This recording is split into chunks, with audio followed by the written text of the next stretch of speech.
Welcome, everyone, to yet another interview on the Loudini Rock and Roll Circus. We've been doing this interview series here for a few weeks now, and we're getting a lot of great response, so I know how much you guys love it. You can't wait to hear who's going to come on and give you some great nuggets of information about the music business and what you can do to get yourself out there and make things happen. Today, I am talking with Anne Leighton. Anne Leighton, her byline is Media, Music Services, and Motivation. Among a host of things that she does, she's also known as the Working Gal Rock and Roll Poet. She's published a few books. She's worked with a lot of artists. Many of them you guys will know, like Martin Barr from Jethro Tull. Okay, and we've got Gentle Giant, Magic Dick, Grand Funk Railroad, Ian Anderson of Jethro Tull as well, the Smithereens. So a lot of artists you guys have heard of. Anne has been able to work with and do some really great stuff. Anne Leighton, welcome to the Loudini Rock and Roll Circus. How are you today? I'm wonderful. I'm having a great day, and I feel incredibly functional. So there we functional go. Is good. Yes.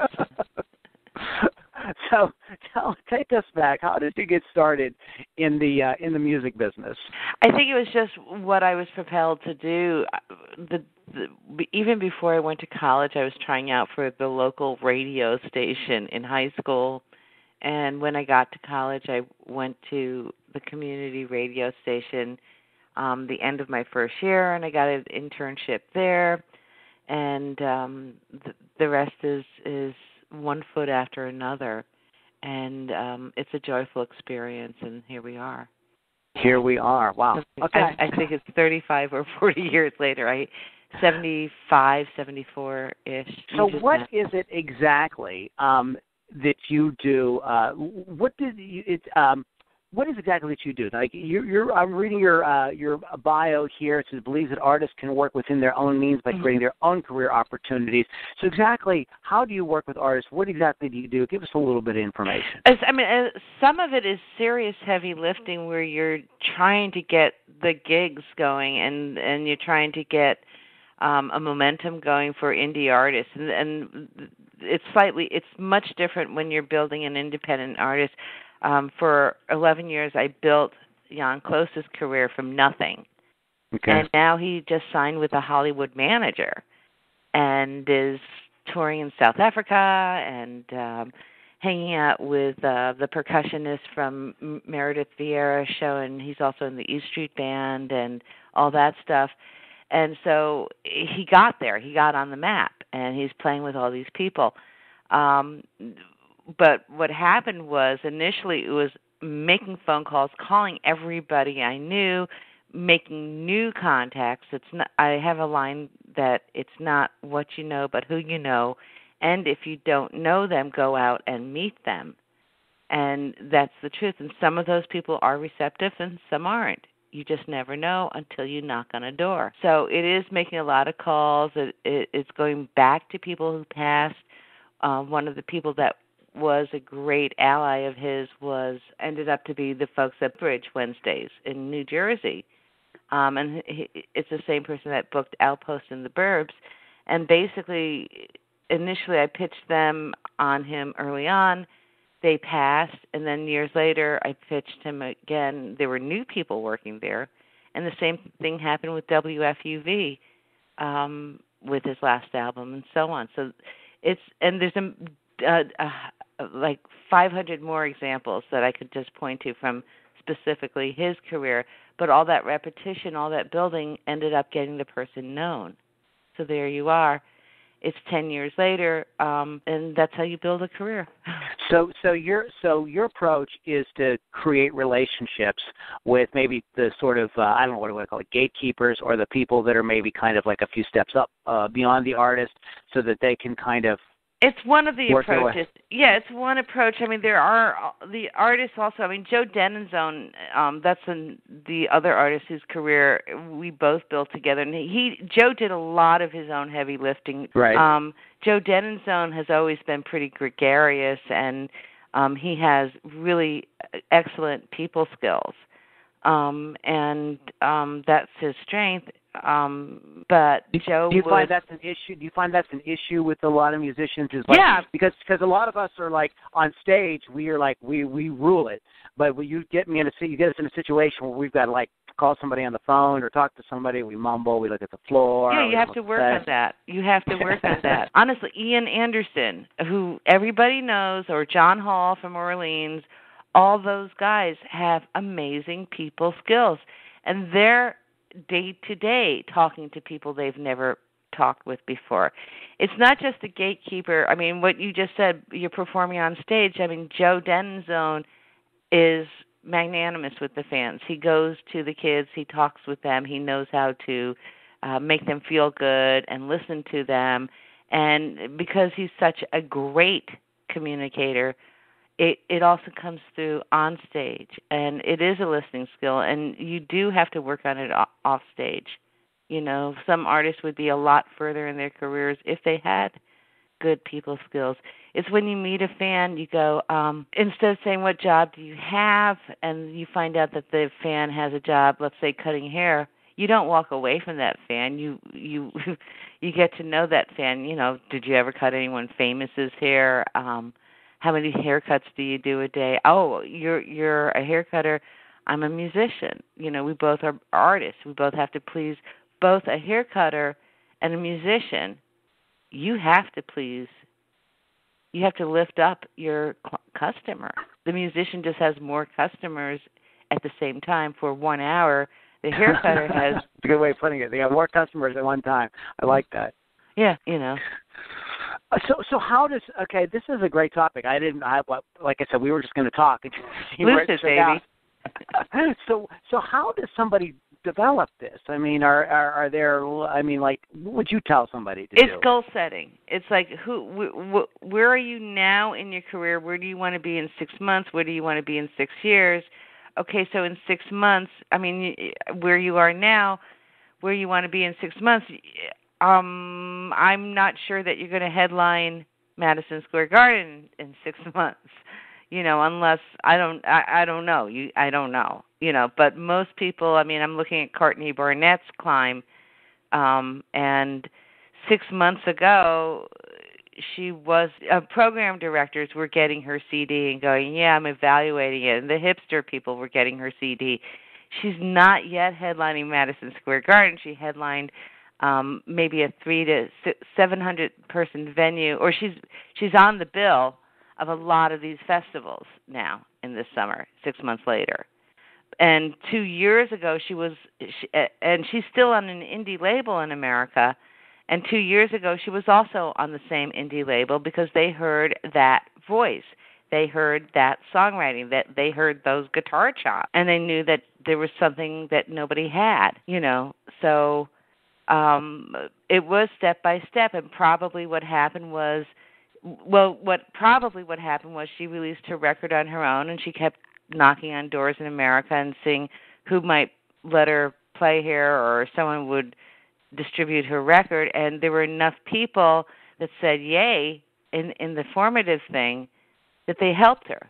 You know, it's difficult, and most artists will probably try to find gigs. Most artists are not going to have that many allies out of the gate, and a lot of those allies didn't have money per se, but they had belief, and that was more valuable than money. And now, you know, I don't know if she's broken even with her money because it is a team that's developing her, but I'm pretty sure that with the next album she will, you know. Okay, okay, so you bring up an interesting topic here because you said, you know, get her album, get her music distributed. What are you talking about there? Because I mean I don't really see a lot of record stores. Yes, I know there is a niche market for vinyl. Yeah. That's out there, but an artist like this, how does what are we talking about getting distributed? It's not just distribution; it's also getting 1 or 2 people at least to promote you.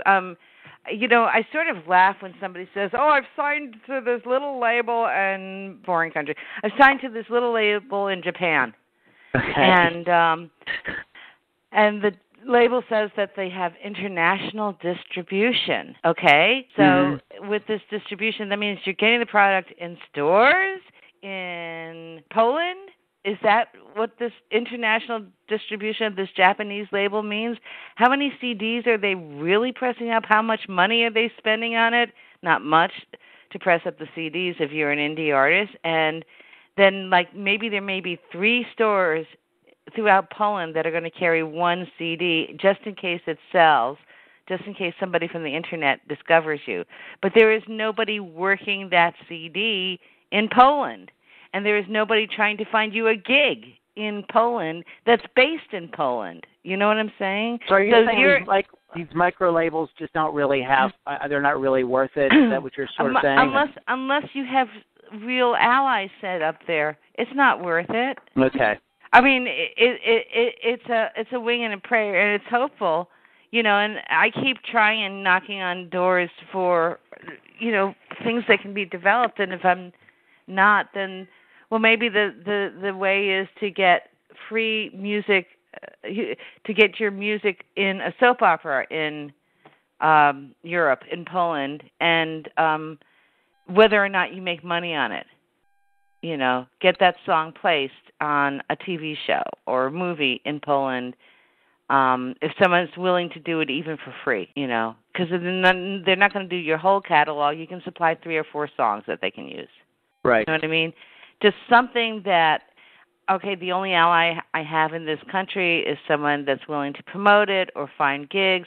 Okay, if someone's willing to find gigs, then maybe we can do something. But if I'm booking my artists in the UK and I haven't been able to develop anybody there to help build him, it's going to be really hard. So you book an artist in Europe, okay, but you can only do this if you really you've made some connections. You've laid some groundwork. These people know you. They're like, okay, yeah. So Anne calls up and says, Flypaper is awesome, and they need to be on tour.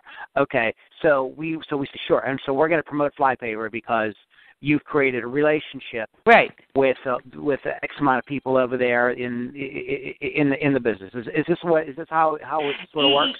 That's exactly how it works. And the thing is, the artist has to also be his own best salesperson. And if the artist is going there and, you know, not working with an audience and not getting along with people, or not lifting up the audience, I'm going to be doing this till I'm blue in the face and not building anything.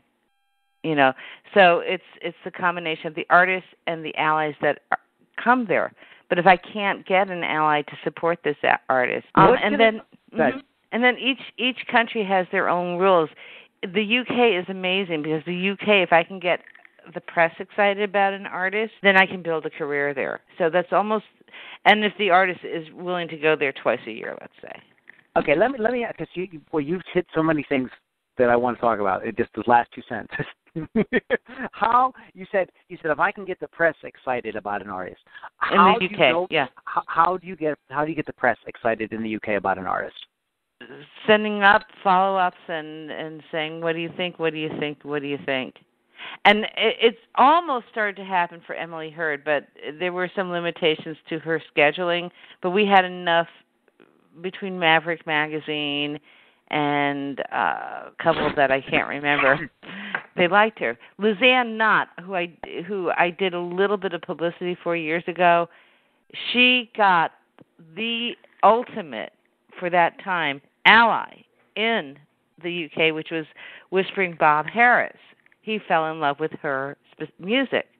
So she has almost carte blanche where she can go to the UK a couple of times a year, and the fans love her there. You know, and she's very magnanimous. She's a star. Luzanne Knott. Okay. So let me. Artist XYZ comes out, and they're good band. Okay, they did a good record. They're doing most of the stuff right in terms of, you know, the music. The music's good. It's you know, everything's good. They got a look. They got everything. Okay, but they don't have any, as you call them, allies. How does XYZ start the process of creating allies? There's different ways. I mean, it may be they may have 1 or 2 fans that are really great communicators that so believe in the band that they would do it. Another way is to keep approaching industry people in that market or people that are money people in that market. Sometimes if you have a money person on your side, you can choose a good promoter to work with you. A lot of these industry people can, if they like an artist, but they don't have the funding to develop an artist, and the artist comes by and says, I have funding, here's $2,000 a month, for the next 6 months, can you find me gigs in the UK? And then when it comes time to promoting them, can you promote those gigs for that 2 times 6, $12,000, or for $6,000 total? Can you find me gigs and promote them in the UK? And understand that the types of gigs that you're going to get, until you really know how to master building an audience, and the artist has to do that, you're going to get little coffee shops, and you just try to and get people out. You go to people's places with your guitar and try, and say, I'm want to play in your office, things like that. You do street singing. I'm serious. Okay. Let me back up because you hit on a bunch of stuff that I want to cover. First of all, you mentioned finding a money person. Mm-hmm. What's a money person? Get a job. Basically, you either get a job, or if you can find an investor, great. But I mean, most of us are spending our own money to build our career. Oh, so wait a minute. Whoa. Let me back up. Let me get this, because there's a lot of people I know. They will spend $5,000 on a reissue Gibson Les Paul 59 reissue, but they will not spend $5 to promote themselves, to invest in anything in the career. So you're saying that, and this is a novel idea, folks, if you're listening, you might want to take some money and invest in the actual business side. Is that what you're saying? Yeah, you can't be saying something ridiculous like that. I can't believe you would say something so crazy. Well, we're calling buying a vintage guitar as crazy, but it's not. It's you do have to figure out what you want to spend your money on and live with it. Right. But I guess the point I'm trying to make is that, like, people think that that's really investing in their career when really you need to kind of there's a bigger picture. There is a bigger picture, and most of us promoters are probably worth it. There is no guarantee for stardom. You do have to work with people. So as a promoter, okay, I'm not trying to put you on the hot seat or anything like that. I'm just like trying to get, because I think this is a whole world that a lot of musicians are just like clueless about. So as a promoter, you said, I promoted this band, I did this, I promoted these people. You don't have to give us like all your secrets or anything like that, but just give us a few things that you do so people have an idea of what exactly, in terms of day-to-day type work or tasks that you would do for an artist. It varies. I mean, sometimes I come in and people have needs right away. Usually Mondays is like the hardest day to just end work, So I don't go out Mondays, usually, unless it's important, But it is setting goals, saying, okay, the artist is at this point in his career. In the next 6 months, he wants to be there. In the next 18 months, he wants to be here. For the next, year and a half, I have to work on gigs coming up in the next 6 months. Some of them I have to contact the media for. And in the next 18 months, I have to work with promoters to find gigs for them. Or I have to, try to find, in some people's cases, because they're going to be touring a lot, I'm looking for record labels or booking agents for some people. Because this year I actually took on 2 big new artists that I'm responsible for a lot for, which is Phoebe Legere and Martin Barr. Both of them, we have a lot of responsibilities as far as building their career and, finding certain allies. And then I have Joe Denonzone, who I've been working with for the past almost 16 years. By the way, I wanted to say this right here, because you mentioned him a few times now. He is absolutely freaking awesome. He is. I listened to that track that you sent me. We're going to play it on the next music edition that we do here. I was like, wow, just absolutely blown away by that. That's very, very good. You guys are in for a treat when I whip that thing out. But to continue. Yeah, no, he is like, I mean, the Cleveland Plain Dealer, which is now Cleveland.com, just wrote 7 reasons why you need to see Joe in concert tomorrow on July 26th. Doing a jazz show, and he's a jam band artist, but Joe also does jam band and jazz and folk and duo stuff, and he is basically the guy on the prog scene, and he is the violinist right now, and he will always be the best friend that I've ever had in the entire world. Well, great. Yeah, he's just magnificent. He's a great daddy too. He's a father. So you guys are tight. How much does that play into it? I mean, I don't mean to get too personal, but like if somebody's like very cool with you and you just really have a good rapport with them, does that make it easier for you to kind of communicate to the people that you want to help them? Yeah, it does. It really does. I mean, I've worked with people that are negative and unhappy and all that stuff, and I've worked just as hard, to get them somewhere. But when you start creating drama and start causing trouble, you're taking your promoters away from the goal. You're driving them crazy. I remember working with Magna Carta, and there was this guy he's not that big in his career, but he's played with various people, but he's never gotten that big. And the guy was yelling at me for not getting him interviews and sending nasty emails. And the guy that ran the record label said, you don't have to work on him if you don't want to. And it was like, oh, I don't have to.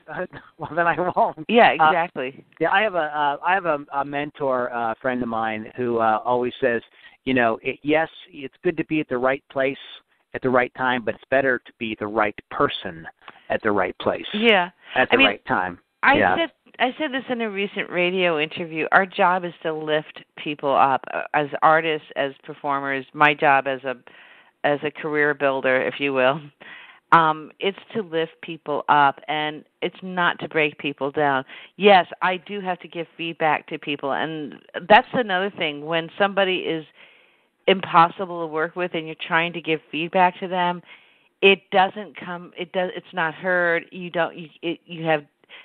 It's like talking to a great intimidator. If it's like if I'm in a room with Donald Trump and with Richard Branson, and I have to give constructive feedback to both those guys, Donald's temper, forget it. It's going to be really difficult to give perfect feedback to him. Whereas Richard, he's going to listen to me. He's going to take what I say and take it to heart, and he'll come back stronger and wiser. Both of them may be upset with things that I say to them, but at the end of the day, and it takes 24 to 36 hours for feedback to weigh in and develop in somebody's head, because they have to dissect it in their way, and it takes 2 days. It takes a day and a half. But Donald Trump is going to get all huffy over my feedback, and it'll go in one ear and out the other. Richard Branson's going to get what I'm saying, and he will go, you know what? I'm going to process this. I will work on this, and then he'll adapt it and innovate it in his way, and as Donald would. But it's what they're willing to take. So yeah, if somebody's a schmuck to work with. Not only are they going to, mess with your time, but you're not going to be able to give them the best feedback that they can get because they're on this rampage all the time. So if somebody wants to work with you, okay, what's the process? How do they get involved with you? Or are you interested in working with anybody, or are you like, no, I've got enough? Well, actually, what happened this last year was I started working with a publicity firm in New York City called Effective Immediately PR. I can't believe I went blank. I'm friends. I couldn't remember Jethro Tull, so don't feel bad. Okay. Ishai Gazit's a friend of mine. So what's happened is basically one of the things that when you start opening up more things in the universe, it starts coming back to you. So people will get in touch with me and say, "Oh, I need you for a PR campaign," and it's the PR campaign is happening exactly when Ian and Martin are on tour. Well, let me work with my partners on this, and I'll give. And so what I do is orchestrate with them. But yeah, the best thing to do is connect with me, let me know, and we'll talk about, find out what your goals are, and we'll have real actual meetings. We'll talk about what I'm going to call your assets, meaning where you are in your career and how to build it, and what, like if the band doesn't tour that much, what are other avenues that we can use to develop them, and also and then we also have to explain to them really what, we have to get them to recheck their expectations too. It's like, well, I'm not willing to tour that much unless I get some great dates and such. And it's like, oh, honey, Joe Denenzone would get these optimistic dates, let's say, in some markets. And, because at, 6-7 years ago when he was playing in Toledo and Cleveland and so on, he wasn't Joe Denenzone, the violin master with a violin book and things like that. 6 or 7 years ago, he was, and he still is in some markets, in a jam band. That's the truth. I'm not going to lie. But he's still he is the violin master. He's the violin guy. Okay. Let me back this up. How does a band who is relatively unknown, they're just getting started, okay, and they say to you, we really want to progress, in the next year, and they're willing to tour. In this day and age, how does a band afford to tour when they don't have like a record label sponsoring their tour? Right. Well, you got to keep a low overhead, and record label sponsorship is kind of not where it used to be in 2015. No. So you work within your means. I mean, what is often recommended is to do weekend jaunts in a circumference that makes sense from your home base. Okay. So we're not when you say a band is going to tour, you're like you understand that could possibly mean that like they leave Friday and come back, Sunday night or Monday morning or something like that. Correct. Okay. Yeah. And that's reality. And that's how I would say a lot of I'm looking at tour dates for many of these independent. I was looking at John Oates' tour dates last year. I was studying him because we were, getting I got Jan and him connected on a couple of levels. And Jan opened for one of his shows, and then there was a promoter in the Midwest and like Bloomington Normal that wanted to work with John Oates, who I don't work with John.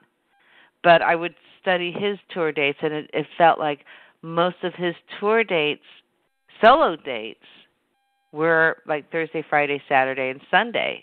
Or Sunday was a travel day, and maybe he did something Tuesday or Wednesday with Daryl somewhere. Right. So that's also reality.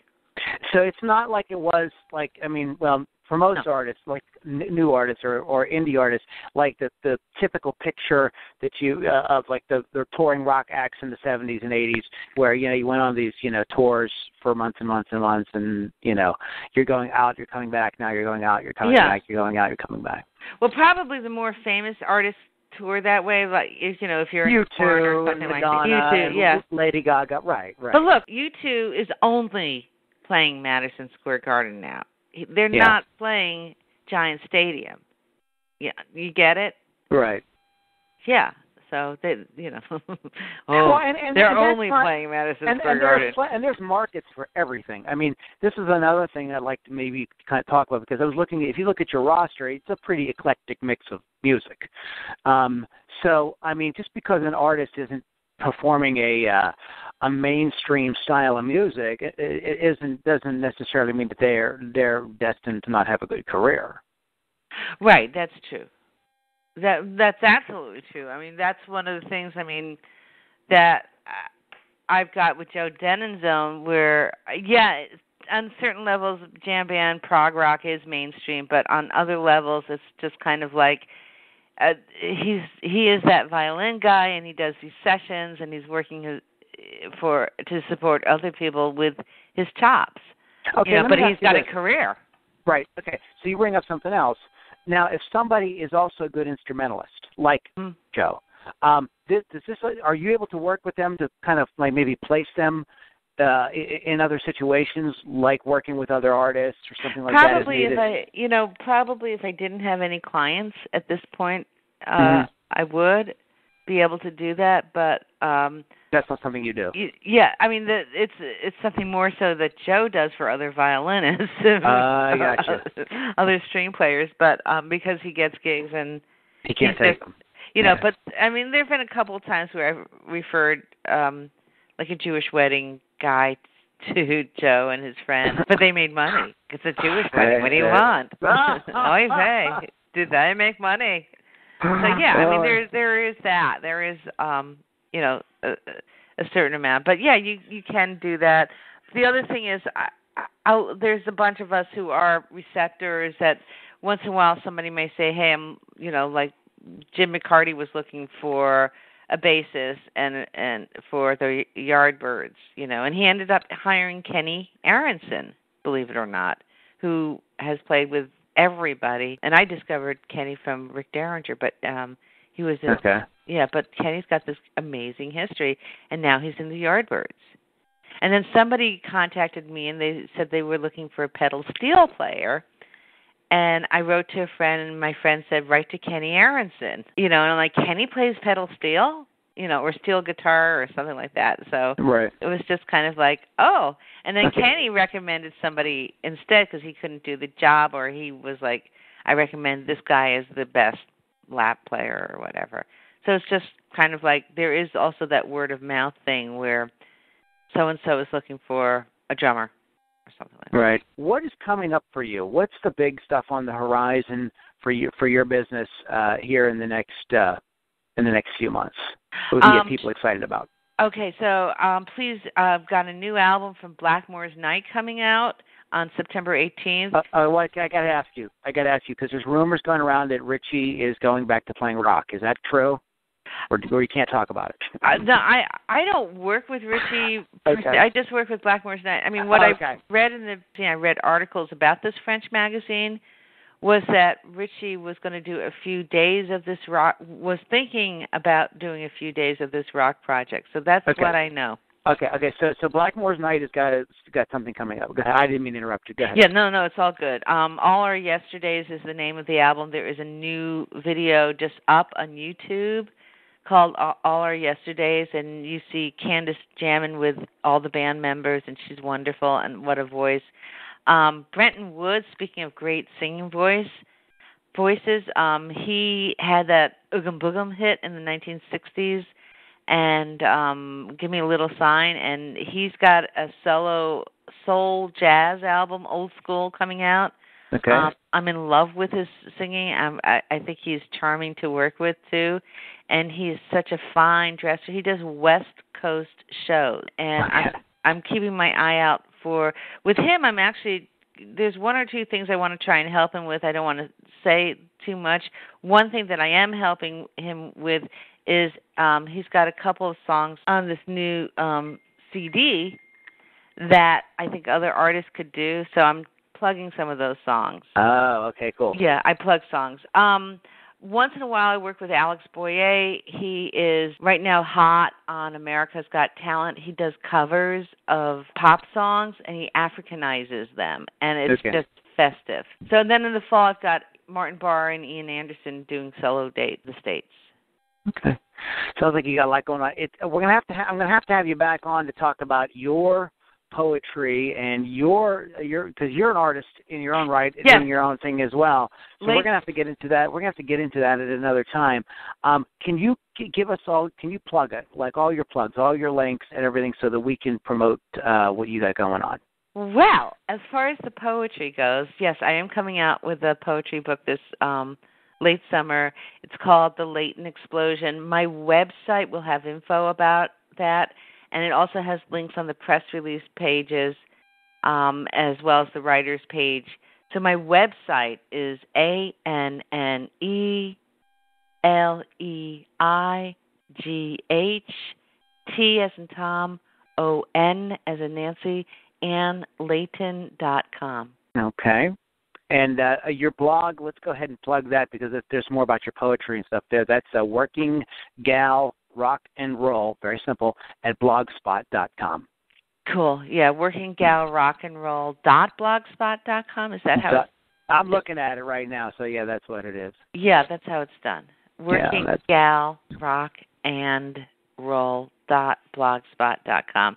And then I'm on Twitter at Leighton Media, Leighton Media. Okay, so if you guys want to contact Anne about anything you have going on, please, there's all the links right there. We will go ahead and put them up on our blog, and we will put them on our YouTube channel as well. And it was really awesome talking to you. Thank you, and all the best. All the best. Let's stay in touch, okay? Maybe we do it again. Yes, Lou. Thank you. All right, Anne. You have a great rest of the day. You too. Bye-bye. All right. Bye-bye.